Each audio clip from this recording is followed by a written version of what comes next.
Olá pessoal, eu estou aqui acertando os últimos detalhes, né, do aulão que eu vou dar agora. Fiquem aí, por favor, atentos, que já estou chegando. Já estou chegando.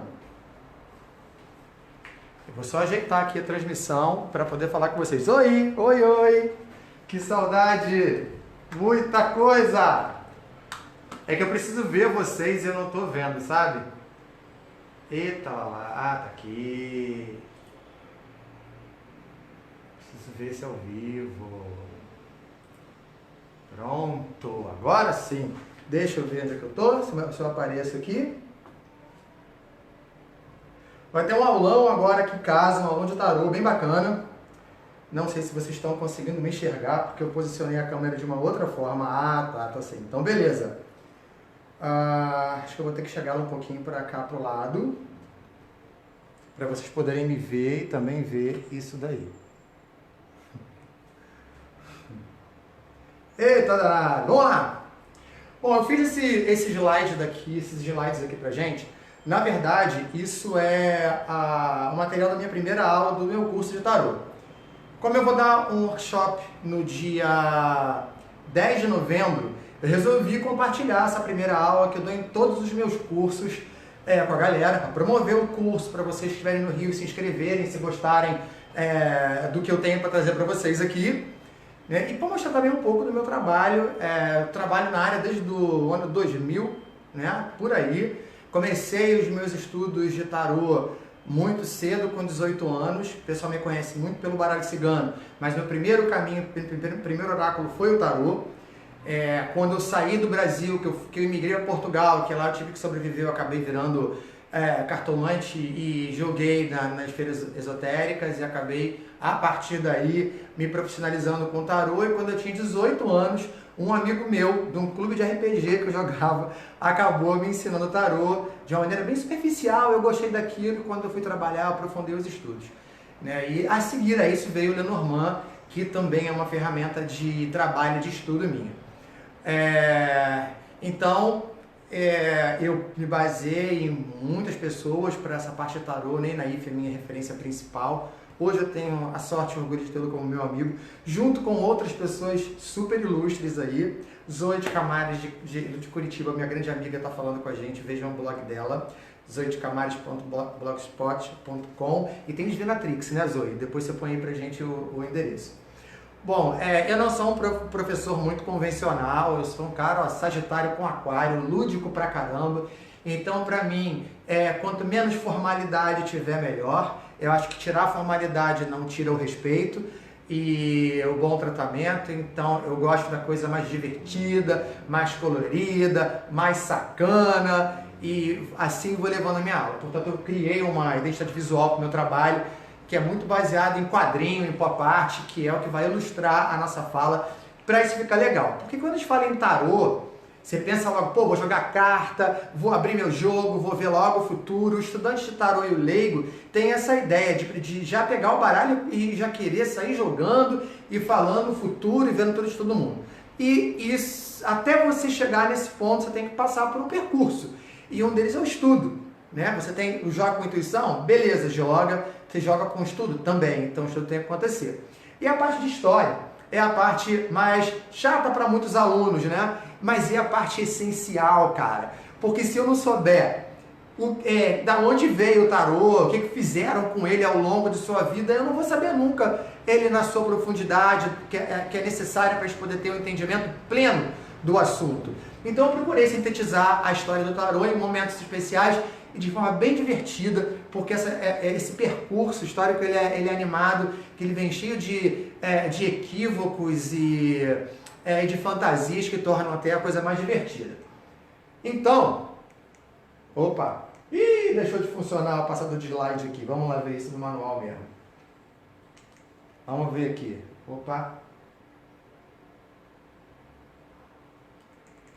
Vou fazer de novo aqui para vocês. Espera aí.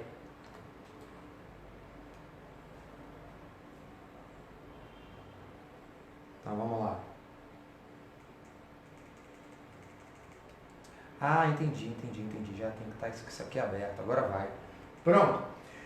Primeiro grande ponto, pico do tarô, quando o estudante, o neófito, aquela pessoa que está começando vai aprender, vão dizer para ele o quê? Que o tarô veio do Egito, né? Que essa antiga civilização foi uma das mais brilhantes da história, isso é inegável, um fato, que prevendo o seu fim, os grandes sábios condensaram todo o conhecimento dentro de símbolos que eles colocaram em plaquinhas de barro, que fizeram um jogo e distribuíram para a população, porque o vício sempre sobressaiu a virtude na grande massa, e jogando o tarô, sem saber com o que eles tinham na mão, perpetuariam todo esse saber milenar, mágico, científico, esotérico, e assim eles conseguiriam sobreviver ao fim que se avistava.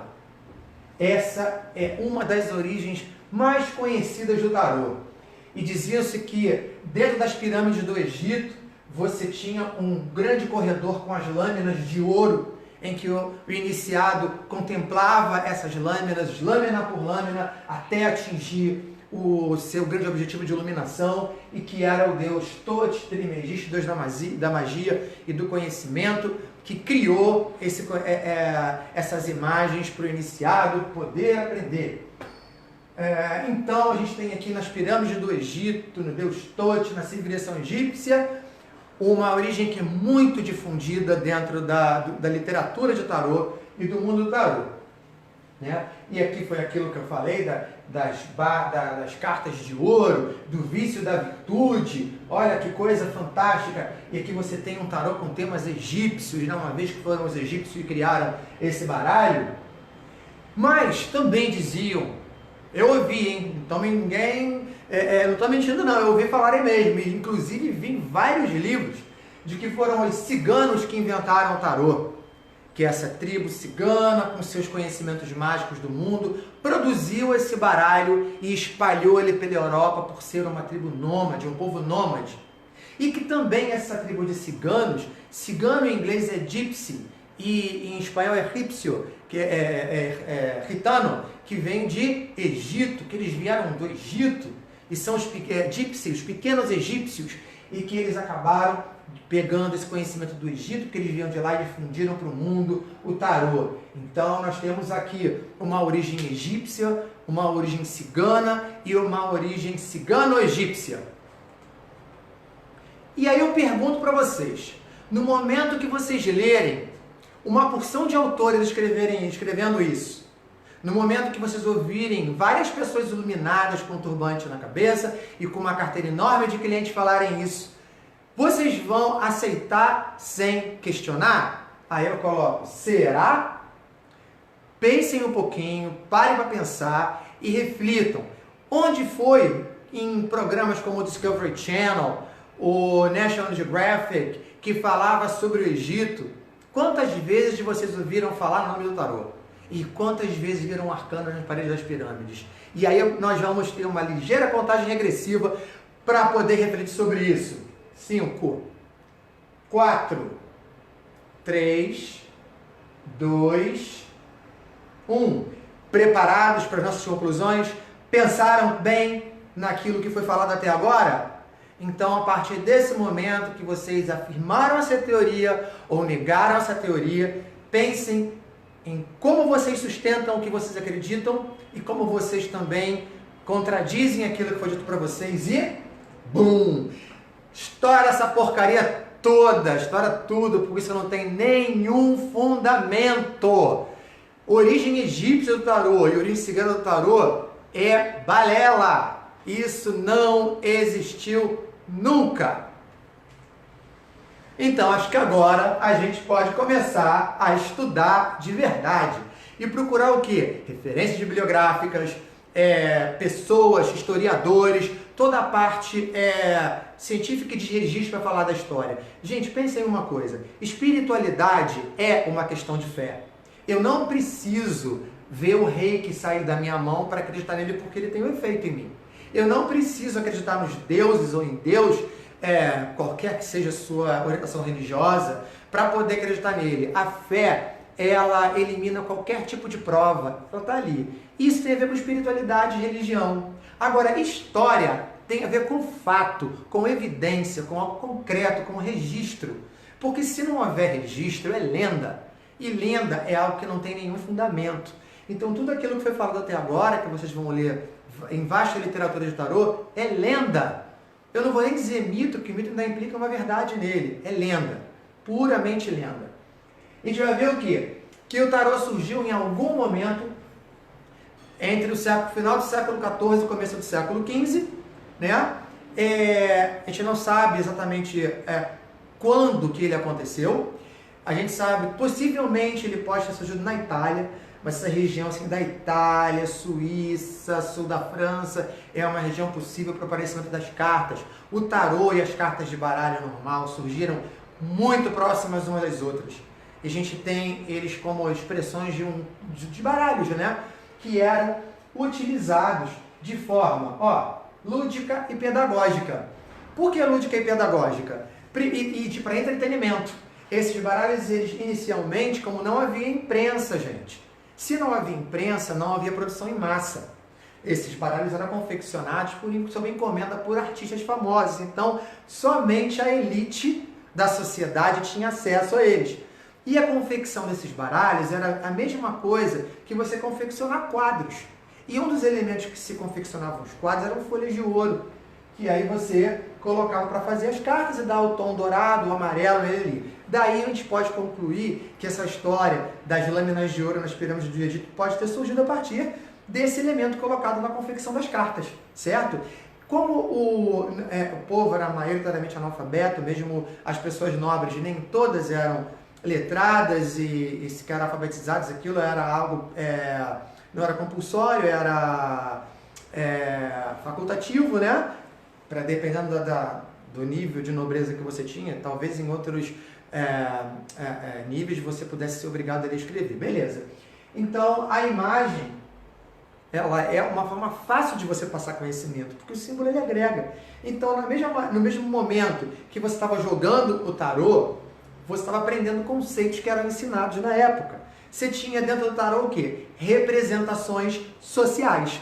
Esse tarô ele vai ser fruto, né, produto de um coletivo que acabou dentro de uma produção artística, né, vazando por ali. Então eles criavam o quê? Representações da vida. Então você via nas cartas do tarô elementos que simbolizavam as classes sociais, que simbolizavam virtudes, vícios, problemas, dilemas. Ele tinha um caráter social e em alguns níveis até cotidiano. Porque hoje você fala, o baralho cigano fala de coisas do dia a dia, o tarô fala de coisas espirituais e filosóficas. Mais ou menos no momento de criação do tarô e na sua utilização primeira, ele continha elementos que faziam parte do cotidiano das pessoas. Só que pessoas de um nível, de um extrato social maior. Então você está vendo aqui, esse aqui é o tarô, se não me engano, de Gringanor, né, que é um dos primeiros tarôs, um dos mais antigos tarôs encontrados. E vejam que ele tem esses elementos de realeza. E olha como ele é ricamente detalhado e sempre retratando figuras de nobres, pessoas com roupas, bem que ele está retratando para quem ele foi feito. Né? E esse tipo de arte não é uma arte de imprensa, né? É uma arte trabalhada, detalhada. Esse daqui é o tarô... mas esqueci o nome dele. Foi a partir dele que fizeram o Solabusca, tarô Solabusca, que a Pamela Smith que se inspirou para fazer os arcanos menores do tarô do Oriente. Então, assim, por que essa teoria foi tão divulgada? Se eu acabei de desconstruir historicamente isso, né? Caramba! Se isso é escrito nos livros, os pesquisadores que reescreveram isso, buscaram onde essa informação, qual foi a fonte deles. Alguém criou essa teoria em algum momento. Porque eu acho que naquele primeiro momento que eu botei ali, século XIV, XV, até o XVI, ninguém pensava nessa história egípcia do tarô. Mas aí existe um caminho, um percurso, uma trilha que vai levar a gente a entender o porquê disso. Né? Eita, quanta gente, essa galera toda aqui, né? Para já eu chamo a atenção de vocês de uma coisa que é algo que eu vou falar no evento de tarô do Ney. Reparem que eu tenho um monte de homens e uma mulher. Uma única mulher. Isso aqui eu vou lançar apenas uma reflexão para vocês num tema que eu vou trabalhar mais para frente, que é a questão do gênero dentro do mundo do oráculo da cartomancia. Então, o gênero, ele facilita e dificulta acessos a algumas coisas dentro do mundo da cartomancia, e no século 17, 18, 19, isso foi muito mais marcante, muito mais intenso, né? Então você tem esse carinha daqui, ó, Eteia. Eteia, ele era um cara que a gente pode dizer que foi o primeiro tarólogo cartomante profissional que tenha registro. Mas e antes dele? Tiveram centenas, milhares, sei lá, não tem como mensurar isso. Muita gente jogava carta para sobreviver. Mas o Eteia teve uma característica diferente, ele abriu uma escola de cartomancia. Ele abriu uma escola, ele fundou uma escola de astrologia e cartomancia e viveu exclusivamente disso. No meu site, www.lenormando.com, eu traduzi uma biografia muito completa dele, de um livro que o meu amigo Nenaif me emprestou, e eu fiz a tradução, né? E vocês vão ver todos os detalhes da interessante vida do Eteia. Eteia, que é o nome dele era Aliete, e naquela época era muito comum fazer os anagramas, né? Ele estudava astrologia, ele estudava cartomancia, ele fez um baralho, que era o Petit Eteila, que é um baralho de cartas normal. Tem mais ainda aqui que eu não botei, cadê ele, gente? Gebelan, vamos chegar nesse cara ainda. O Eteila fez esse baralho normal e depois ele fez um tarô, que é o tarô de Eteila, o Gran Eteila. Mas como que ele fez esse tarô? Porque ele olhou para esse carinha daqui, Antoine Cour de Gebelan. Viram que esse cara daqui ele é um oraculista? Ele estuda as artes mânticas, ele estuda as artes esotéricas. Beleza. Esse daqui não queria nem saber disso. E ele é a pedra fundamental da história do tarô como nós conhecemos hoje. Ele era um pastor protestante que tinha uma obsessão, que era encontrar a língua primeira, a língua que gerou todas as mitologias e línguas que ele acreditava que estava no Egito. E na Europa, no século XVIII, que é quando esse carinha existiram, existia uma egiptomania. Os hieroglifos do Egito não tinham sido decifrados. E aí todo mundo ficava especulando, cara, o que tem ali escrito? Deve ter, quando a gente traduzir isso, o mundo vai para frente, vai ter carros voadores, o mundo vai mudar. E começa aquela viagem da maionese, né? Aí ele tinha isso na cabeça e tal, então um dia ele foi na casa de uma amiga jogar carta, porque a carta não tinha smartphone, não tinha televisão nem cinema, eles se entretinham com jogos de carta, de tabuleiro e tudo mais. E a amiga trouxe um jogo que ela numa viagem que ela fez para a Suíça, para compartilhar com a galera lá. Eles estão jogando, era o jogo do tarô. Eita danado, jogaram tarô, que gente herege, né? Jogando tarô ludicamente. Pois é, vimos que a primeira indicação do tarô lá não é oracular, é lúdica. É para você jogar igual baralho, é poker, biriba, sei lá o nome de jogo de carta, que eu nem gosto. Fico jogando carta, fico fazendo leitura. Eu nem gosto de jogar carta, né? Quando ele viu aquelas cartas ilustradas, ele falou assim, para tudo!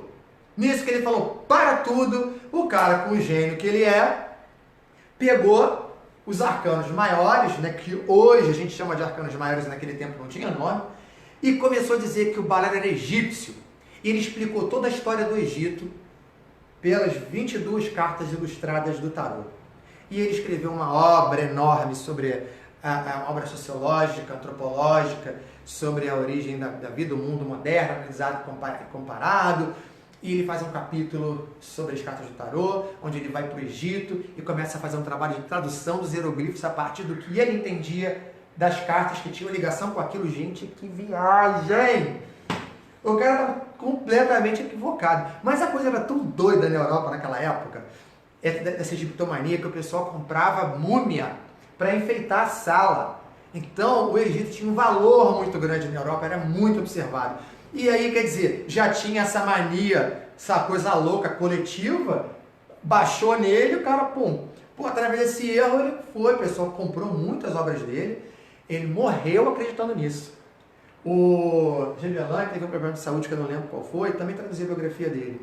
E Francis Mesmer era um cara que trabalhava, entre outras coisas, com terapias alternativas, e ele fez uma máquina para passar o fluido vital, que a gente chama de reiki, ki, chi, orgônio, que acho que era o orgônio que ele usava isso, e o Richard Wilhelm vai usar depois nas terapias dele, e ele está lá passando, revelando, começou a melhorar aqueles tratamentos, até que um dia ele foi para passar na máquina do Mesmer e morreu. Então ele morreu achando que o que ele tinha visto era verdade. Mas um carinha foi fazer uma exploração na África chamado Champollion e deixou uma pedra que tinha 3 textos em línguas diferentes. Uma delas era o egípcio. Então eles começaram a traduzir e a partir daí toda a teoria de Gevelan foi por água abaixo, desconsiderada, provada um grande equívoco e desprezada pela comunidade científica. Mas, como na vida nada se perde ou se transforma, esse carinha que eu falei primeiro dele aqui, o Eteia, ele leu o que ele escreveu com o seu grande senso de oportunidade, para não dizer outra coisa. Ele achou aquilo muito legal e deu um ar mágico para aquela teoria, dizendo que o tarô foi criado pelos grandes sábios no Egito e toda aquela historinha das pirâmides, foi este senhorzinho que criou ali. A partir disso, como ele fez muito sucesso ali na França, acho que ele morava em Paris, se não me engano, né, as ideias dele começaram a ganhar mais expressão, a escola que ele tinha de oráculos ampliou pra caramba, as pessoas iam lá para fazer curso com ele, então os grandes ocultistas, que eram os mestres de conhecimento da época, começaram a ouvir a história desse cara. E aí, cadê ele? Eliphas Levi, esse barbudão aqui que parece Dom Pedro, leu a obra do cara, aí achou aquilo interessante e falou sobre o tarô na sua obra. Levi foi inspiração para essa galera toda que está aqui. Então, Levi pega essas ideias de Taylor e traz para o seio das grandes ordens esotéricas. Ué, mas você não falou que ele era cartomante e astrólogo? Ele não fazia parte das ordens esotéricas? Não. Porque as ordens esotéricas não queriam saber de adivinhação. Elas queriam estudar os mistérios do mundo e descobrir as grandes fontes de magia, os grandes rituais egípcios e o caramba 4. Então, a adivinhação, a previsão, era relegada às mulheres, por ser algo intuitivo, que não era explicado, que não tinha fundamento lógico, e isso não interessava a eles, que eles queriam mergulhar nos sistemas mágicos, Esse olhar, ele é muito levado pelo paradigma da época, a gente está começando aqui no Iluminismo, onde você tem uma era da luz, da razão, da formação do paradigma científico. Então, eles se intitulavam, fazendo parte das ciências ocultas, o que é uma antítese. Ciência significa estar na luz e oculto está apagado, né? Então, era jogar a luz na escuridão ou mesmo se cegar. Acho que vale essas duas interpretações aqui para essa galera. Então, as mulheres, elas faziam adivinhação. Tanto que a adivinhação a adivinhação também se tornou entretenimento. Quando você vai aqui em Petrópolis, na Casa dos 7 Erros, você vê que quando você vai fazer a visita guiada, eles levavam uma sala de jantar e dizer assim, depois que o pessoal jantava, os homens ficavam aqui fumando charuto, discutindo política, e as mulheres iam para outro cômodo fazer abordar tricô e jogar cartas, fazer adivinhação. Nos salões aristocráticos europeus, elas também faziam previsões, aquilo era entretenimento. Então, a previsão de futuro como é hoje não tinha esse prestígio, esse privilégio, e não ocupava esse lugar de excelência que todo mundo fala hoje como se tivesse sido sempre assim, e não foi, né? E aí começa esse circuito, né? Até que a gente vem aqui no nosso querido Edward Waite, ele e Aleister Crowley faziam parte de uma ordem esotérica chamada Golden Dawn, da Aurora Dourada, na Inglaterra. Papus, ele era francês, então você tem aqui um representante que a gente vai chamar hoje de escola francesa e escola inglesa.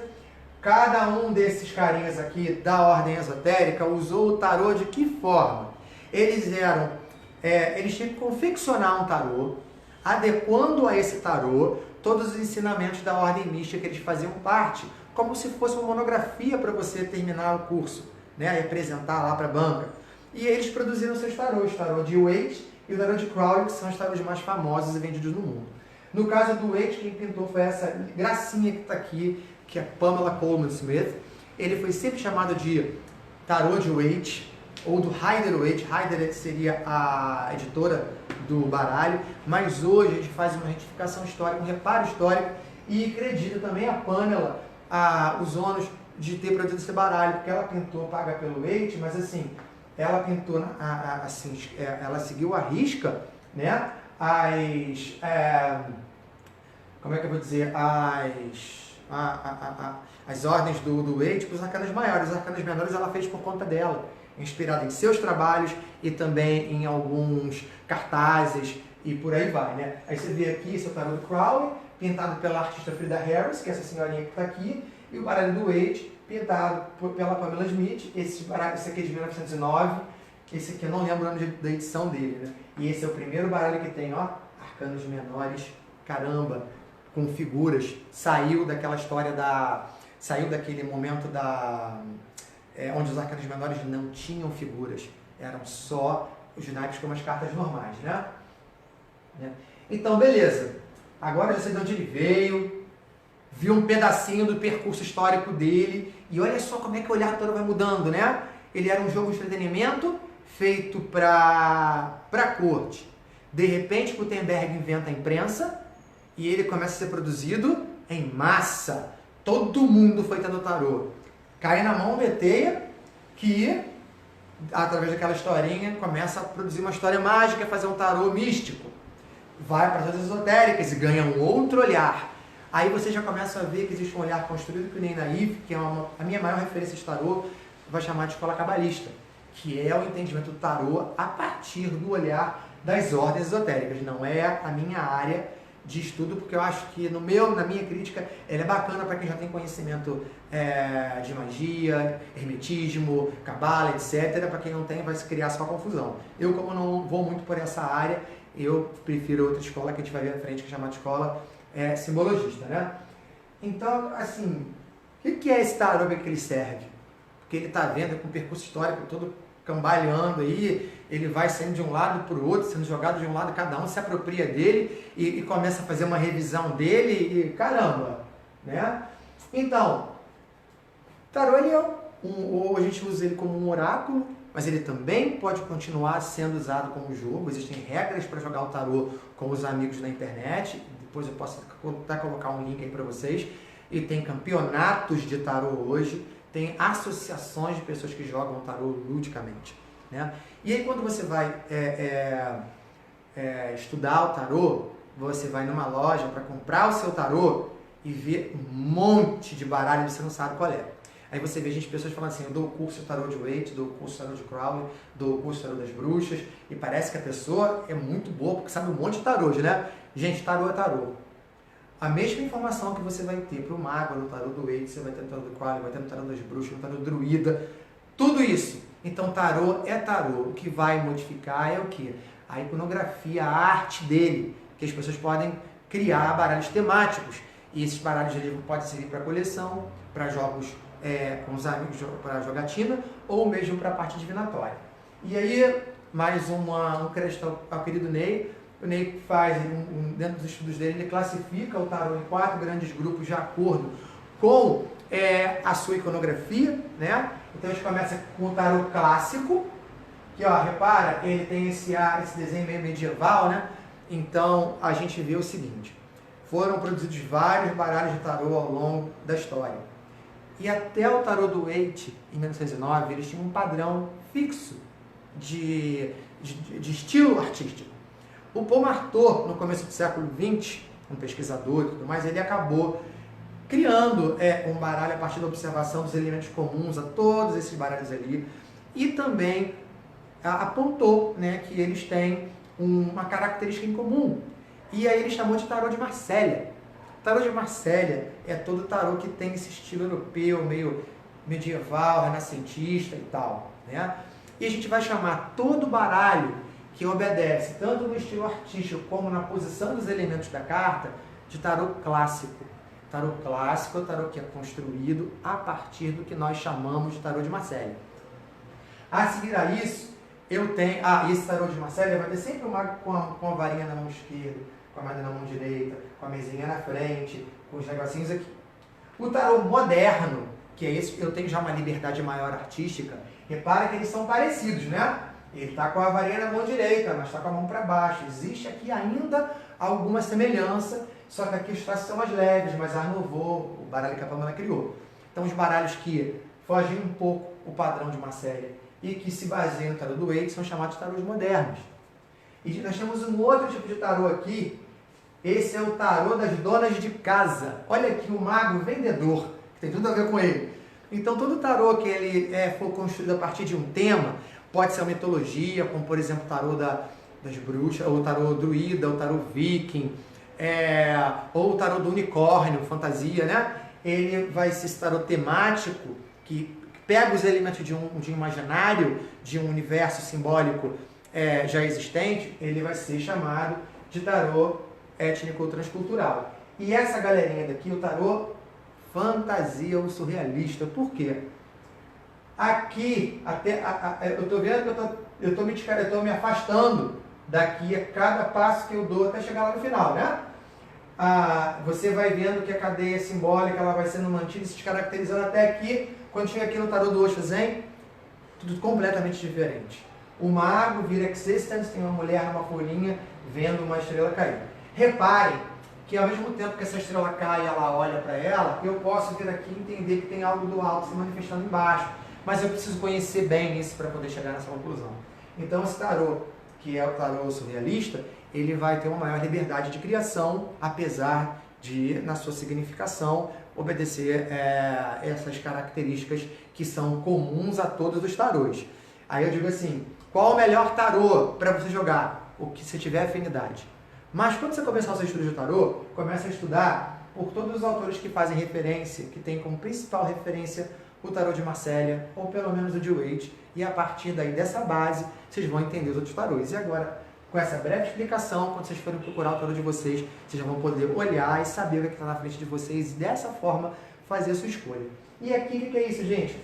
Isso são os tarocos, que são os tarôs lúdicos. Olha só, esse daqui é o tarô usado para jogatina, para os campeonatos de tarô que tem lá, na Europa e tudo mais. E aqui no Brasil acho que não tem não, mas na Europa, na França, certeza que tem. Avignon, se eu não me engano.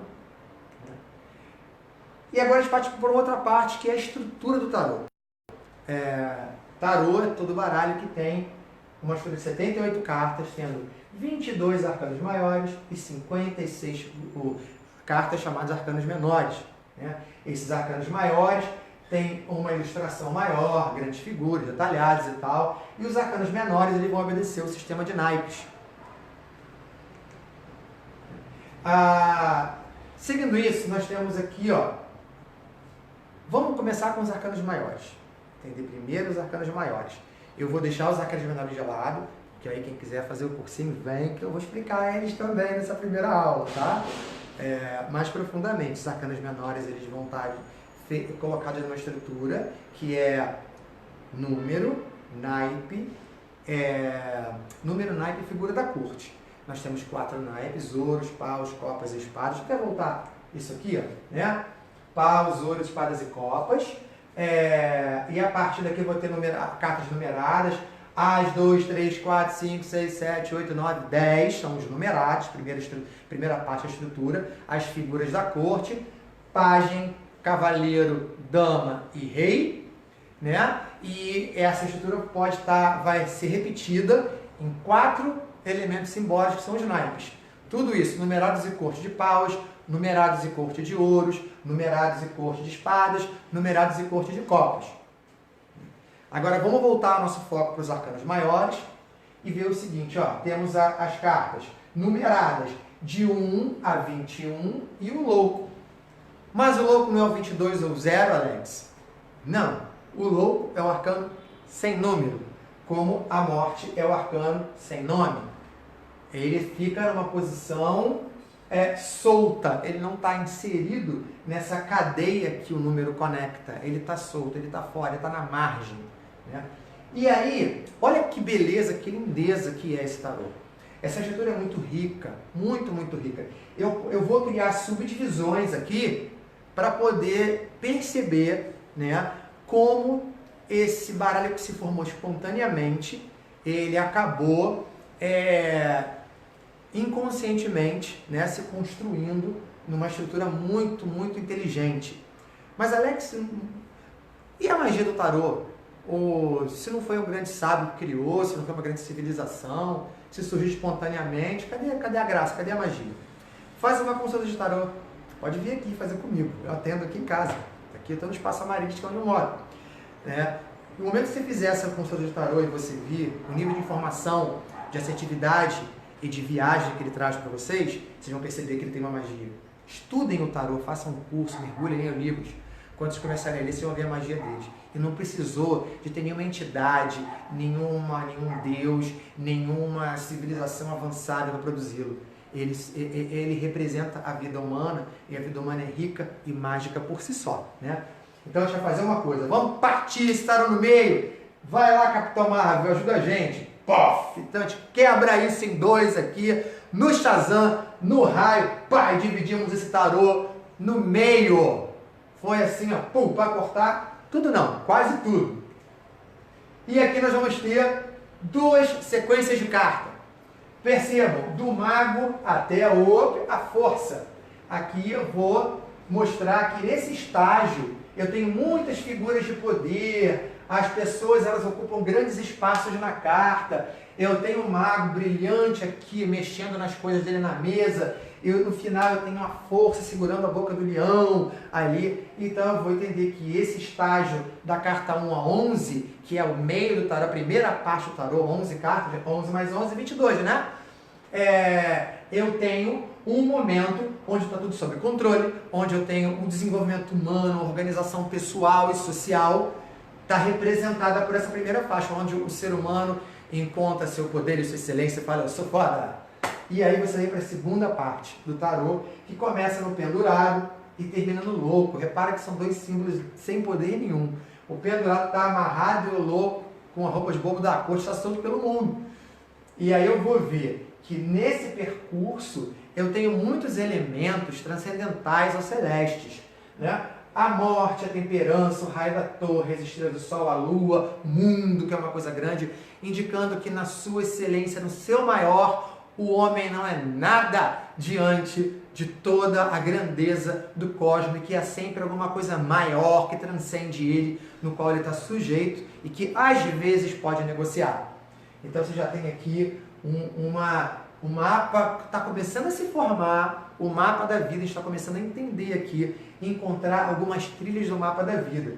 E aí depois eu vou quebrar essa estrutura de novo, né? E vou formar o que o Ney Naif coloca no livro dele. Isso aqui foi uma concepção do Ney a partir da observação de outros elementos, de estruturas que ficaram soltas dentro dos livros estudiosos de tarô. Ele acabou entendendo o potencial que tinha nisso, ele chegou ao fundo lá, ele compreendeu e criou essa estrutura que são os caminhos, que são os caminhos da vida, onde eu tenho do mago ao papa o caminho da vontade, né? Que é onde eu tenho figuras de poder. Olha só, o mago, a papisa, a imperatriz, o imperador, o papa, só autoridade. Então aqui eu tenho um momento em que eu estou pleno de mim mesmo e que quem está soberano no momento sou eu. Aí eu sei que quando tiver um jogo com predominância de caminho da vontade, não tem um destino ali, está tudo na mão da pessoa. E ela tem poder para fazer, né? Essa estrutura depois ela vai ter uma outra subdivisão, que a gente vai ver mais à frente, né? Que é o primeiro arcano e o último arcano e os arcanos de transição.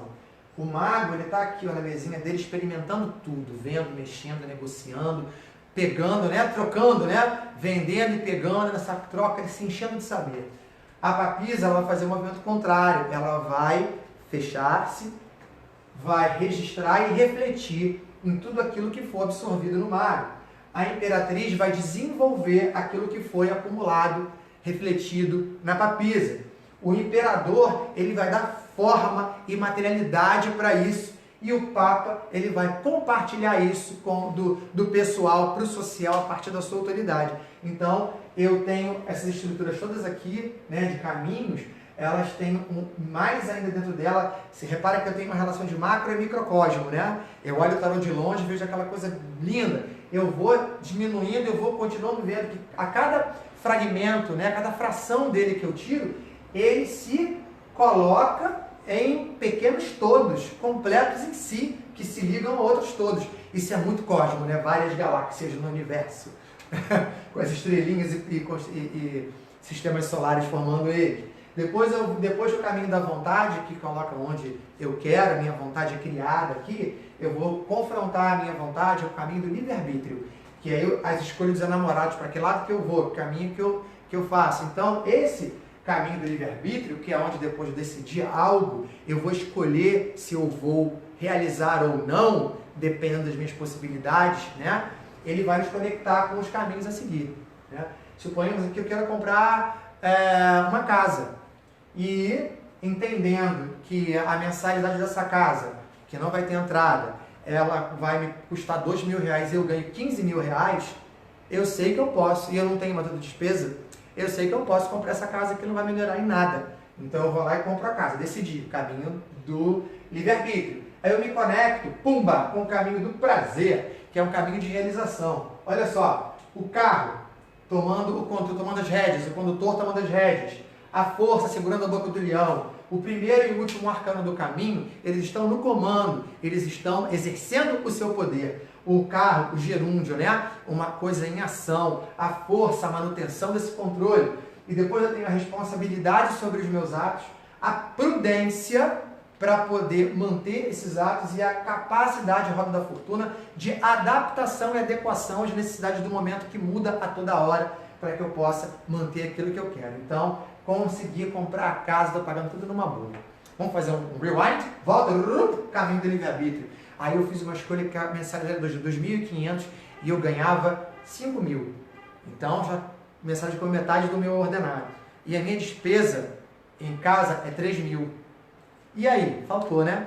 Aí isso eu fiz, comprei a casa que dentro de condições que eu não estou dando no meu orçamento, eu me conecto no caminho da dor, onde eu tenho primeira carta, homem pendurado de cabeça para baixo, de mãos e pés atados, e outra, última carta, eles caindo também em queda, quebrando tudo na torre. Olha só, então a gente está vendo que a qualidade desse caminho é de perda, de prejuízo, né? É de você estar preso por algo e depois de você sofrer perdas porque ficou preso por algo. Você foi além daquilo que você podia e se comprometeu. E aqui eu tenho a dor da mudança, né? Quando a morte corta cabeças, eu tiro essa posição de visão invertida do mundo que me fez chegar nessa escolha imprudente, né? E fora do meu alcance, dói pra caramba, né? Aí eu tenho a temperança no meio do caminho da dor, dizendo calma, tudo vai se combinar. É a dor da espera que eu tenho que fazer até tudo voltar para o lugar. E esse processo de combinação ele implica ainda em muitos altos e baixos, onde eu vou ter o diabo, que é o quê? Confrontar-se com as perdas, de tudo se combinar, pode me levar a uma relação ainda muito exacerbada, extrema, e eu de novo ter um outro ímpeto impulsivo ou não pensado, que vai gerar a ruína de vez, e aí perdeu tudo mesmo, dane-se.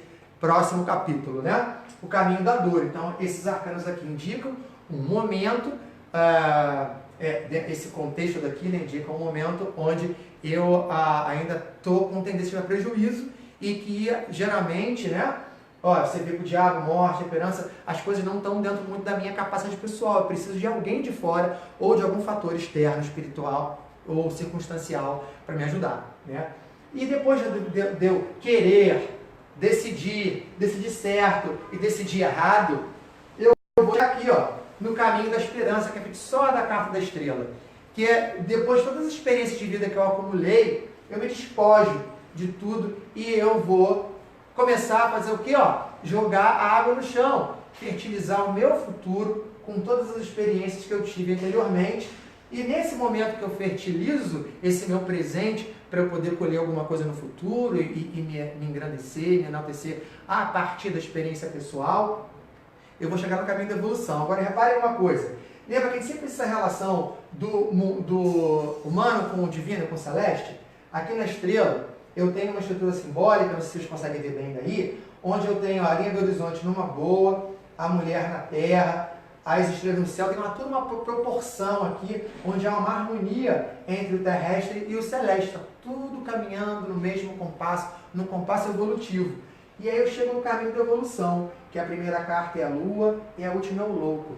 A lua, a louca, a lunática, a maluca, é o inconsciente.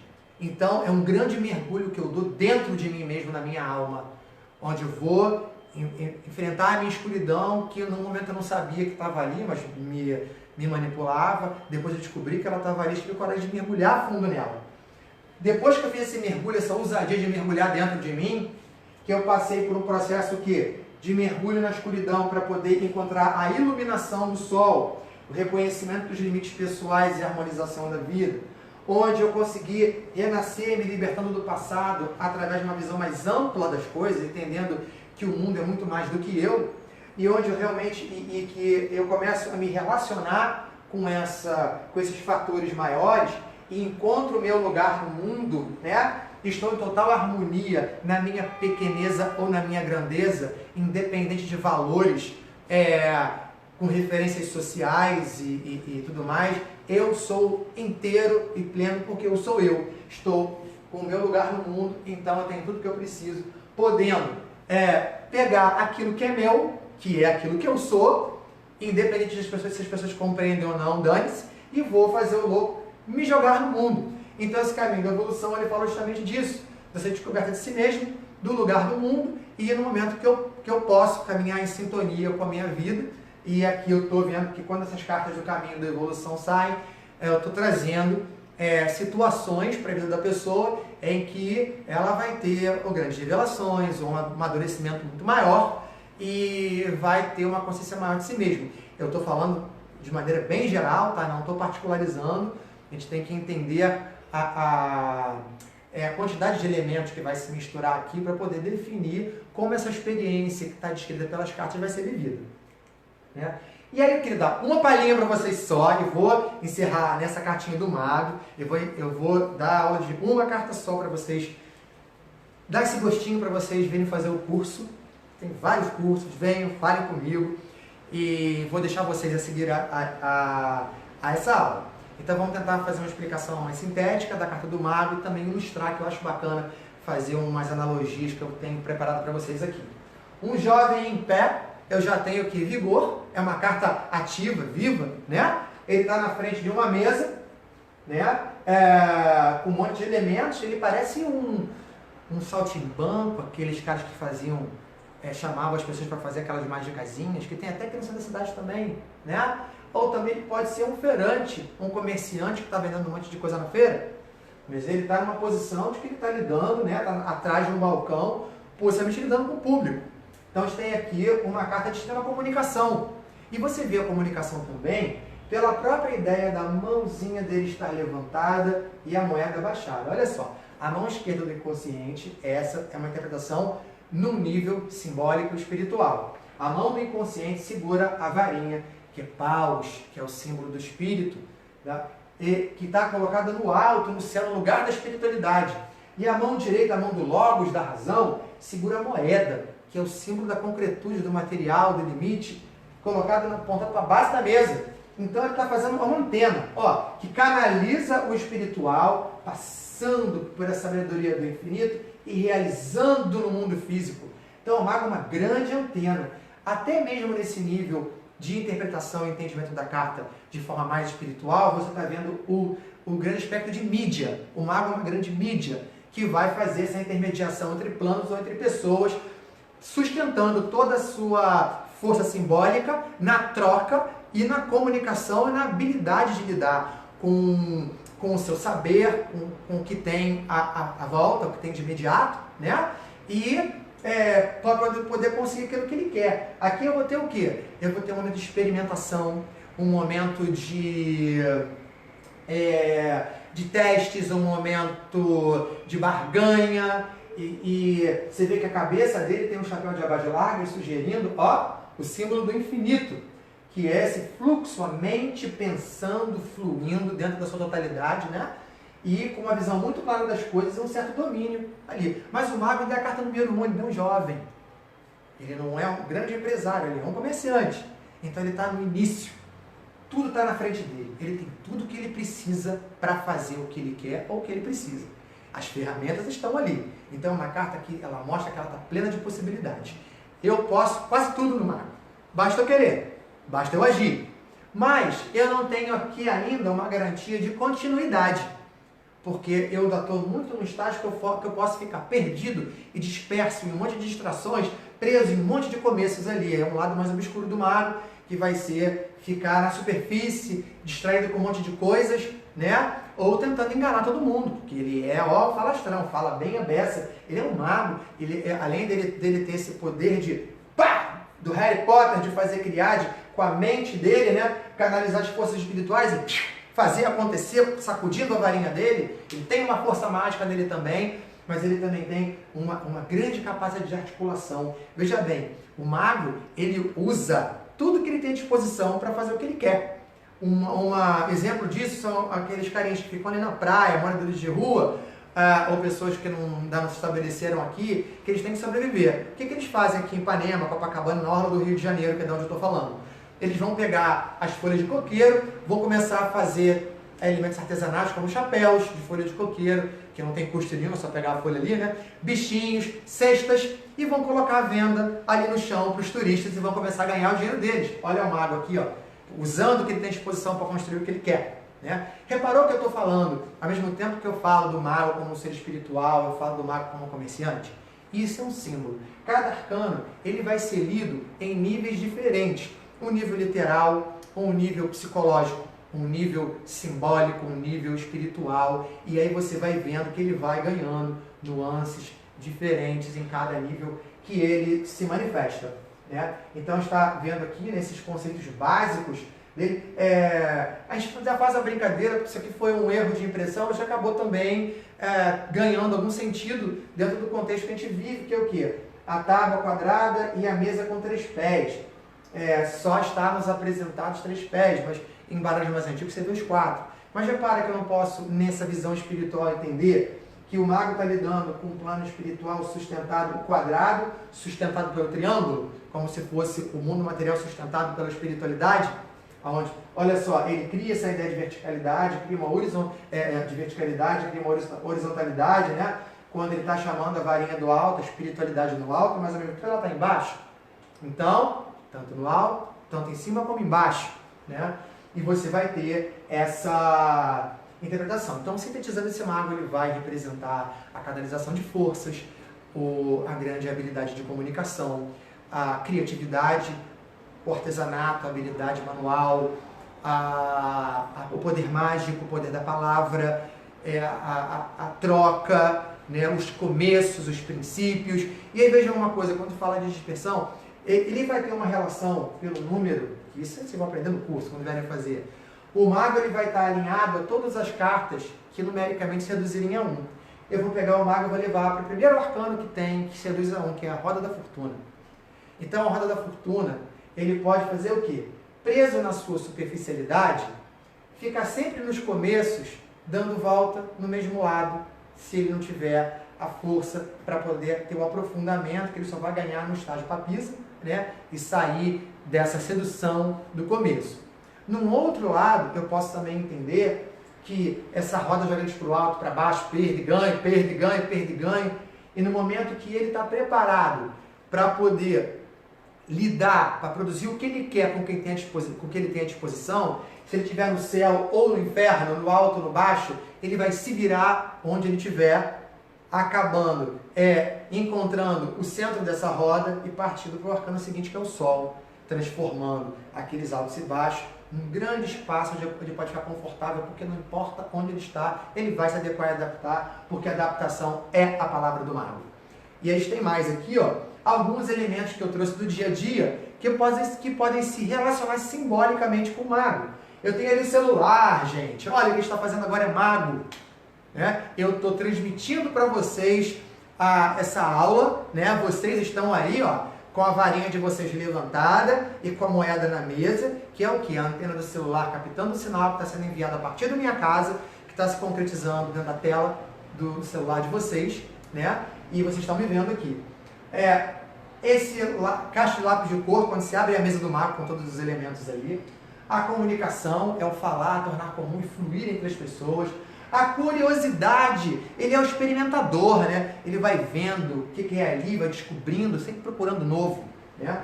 A habilidade manual, a criatividade, o estímulo visual de ver as coisas coloridas e querer se estimular com os 5 sentidos que o mago representa, né? O flerte, que é, e aí gatinha, começar a usar aquele palheiro todinho para você conseguir o que você quer, né? Aqui essa mulher está com maçã, mas eu queria traduzir isso como algo que é o pouquinho. O mago é o pouquinho. O mago não é uma refeição, que seria a imperatriz. O mago é um tira-gosto, um aperitivo, ou você chegar na cozinha, pegar, passar o dedo e provar. O vendedor, que não podia faltar, né? Agora vejam uma coisa. Isso aqui é muito legal. Peraí. Tá aqui. Isso veio de uma série Todo Mundo Odeia o Chris. Quando eu vi a série, eu falei, caraca, para tudo. Eu fui na internet, consegui pegar o vídeo e fiz um print screen das cenas. Um homem chega numa rodoviária com algumas abas de papelão no braço. Ele para, olha só, dobra uma delas e coloca a outra como um tampo. Olha o triângulo aqui embaixo e o quadrado aqui em cima, como na carta do mago. Repararam? Aqui, olha só, com uma mão levantada e outra embaixo, como o mago segurando a varinha e colocando a moeda para baixo, ele está chamando todo mundo para ver perto dele. As pessoas se aproximam e ele começa a fazer a jogatina para tentar enrolar as pessoas. Quem acerta onde está a carta tal, para dar e vão fazendo as apostas aqui, né? E ele vai com as suas mãos, habilmente com as mãos e com a boca, conseguindo, com esses poucos elementos que estavam à disposição dele, fazer o dinheiro que ele precisa. Ah, não tem outra carta. Eu tenho um slide que eu acabei não colocando aqui, que tem a carta do mago. Então, repararam que isso aqui é uma cena de um filme que quem fez isso não pensou na carta do mago. Mas ela se integra e corresponde plenamente no Arcano 1, a partir de tudo aquilo que nós estudamos aqui, né? Então, assim, eu vou ficar por aqui. Eu não estou conseguindo ver vocês, porque para vocês poderem ler o que estava escrito, eu tive que colocar a câmera do celular virada para cá e eu não consegui ver. No momento eu tentei pensar e acompanhar pelo laptop, mas se eu saísse do PowerPoint eu não consegui ver os comentários. Eu vou agora no final dar uma olhadinha no que vocês escreveram e dizer o seguinte, ó, no dia 10 de novembro de 2018, para quem for ver esse vídeo daqui a 10 anos, não me ligar, né, perguntando pelo curso 10 de novembro, o meu número de celular é esse, que está no meu perfil do Facebook, que é o 988948263. Podem fazer inscrição, eu tenho um workshop que vai acontecer nesse dia, de 10 da manhã às 6 da tarde, falando sobre os arcanos menores. Quem já viu essa aula, beleza. Eu vou pedir que as pessoas assistam essa aula antes de virem no curso, a gente vai vir direto para os arcanos aqui, para a gente ter uma tarde super agradável, divertida, bem colorida. Vocês venham e ele não, tá? Deixa meu protesto aqui também feito. Então, façam inscrição, procurem e venham. Eu tenho esse ar lúdico que eu adoro mesmo. Vai ser um momento super agradável, que a gente vai aprender muito, com conhecimento profundo, bastante bom, até para o tempo que a gente vai ter de estudo. Eu garanto para vocês que vocês vão sair daqui bastante satisfeitos com o que vocês vão encontrar. Quem fizer workshop, vai ser colocado num grupo secreto no Facebook, onde eu vou colocar material didático para vocês, dar algumas aulas de vez em quando, extras, e faça o acompanhamento. Se teve dúvida, lembrou que fez o curso com o Alex, coloca a dúvida dentro do grupo. Essa dúvida, ela vai acabar servindo até para esclarecer as outras pessoas que vão fazer parte do grupo, que são os outros alunos de Portugal, daqui, de outras partes do mundo e do país, onde eu dou aula, tá? Eu agradeço muito a vocês pela audiência, por estarem comigo aqui. E a gente faz a inscrição no curso. Quem curte baralho cigano, no dia 11, vai ter um workshop de baralho cigano também. Vai ser o Viradão Cartomântico, a Jornada Cartomântica de novembro, aqui no Espaço Amarílis, na minha casa, em Copacabana, no Rio de Janeiro. Entrem em contato, mandem WhatsApp ou mandem inbox no Face. Vai ser mais fácil eu falar com vocês pelo WhatsApp, porque o Face, nesse período conturbado, está havendo muita mensagem de correntes, de avisos e pererê, então eu às vezes posso não conseguir pegar a mensagem de vocês, que eu tenho o Face muito cheio e muita mensagem que entra ali. Pelo WhatsApp é mais seguro. Inscrevam-se, quem não puder fazer nesse momento, vão ter outros momentos. Quem estiver em outros estados, eu vou abrir turmas online, entre em contato comigo, tá bom? Muito obrigado a todos vocês por terem dividido esse pouquinho comigo. É um prazer enorme estar com vocês, é um prazer enorme poder falar de tarô, falar de cartomancia. Quem me conhece sabe o amor que eu tenho pela minha profissão, o amor que eu tenho pelo oráculo e que eu vou sempre colocar ele de frente, vou sempre exaltar, enaltecer o meu saber, né, que eu amo, e todas as pessoas que fizeram parte da construção do meu saber, né? Eu tenho Jordano Berti, Ney Naif, o Bola, Giancarlo Schmidt, Zoe de Camares, Leonardo Quioda, Marcelo Bueno, né? Essas pessoas, elas são pessoas muito importantes, Vera Cristina de São Paulo, Lulebel, né? Todas essas pessoas são pessoas que são minhas amigas e que, graças aos deuses, eu tive o prazer de ter um contato direto e que foram muito importantes na minha construção como profissional. Eu as conheci desde o primeiro momento que comecei a jogar cartas, acompanhei o trabalho delas, me inspirei no trabalho delas. Vou tentar colocar o site de cada uma dessas pessoas, elas também dão cursos e eu aconselho vocês, mesmo quem vai fazer curso comigo, a procurá-las para buscar novas visões mais amplas. São pessoas que têm muito conteúdo para oferecer para vocês e a gente vive disso, compartilhando, né, e crescendo a cada experiência nova. Muito obrigado e até a próxima, pessoal. Valeu, hein?